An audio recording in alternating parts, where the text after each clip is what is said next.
بسم الله الرحمن الرحیم.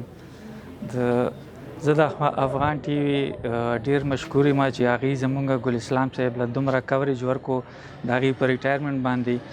ګل اسلام صاحب زموږ په سوریزي بالا کې فرست اپوینټمنټ شوی و په 1983 کې. د 1983 نه تر 86 پورې ګل اسلام صاحب دلته موږ سره په دې ځای کې به پاتې کېدو. زه او زما کشر ورور ملک شاهد ګل او زه او ګل اسلام صاحب موږ درې واړه په یو کمره کې موږ دا 3-4 کاله پیریډ دلته کې یو ځای تېر کړی دی. ډېر ښایسته وخت هم تېر کړی دی او ډېر د لکه د روڼو غونته کې وخت زموږ.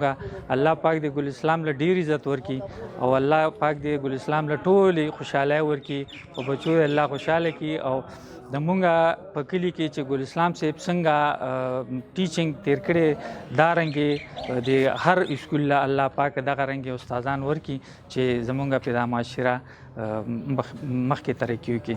والسلام. شکریہ.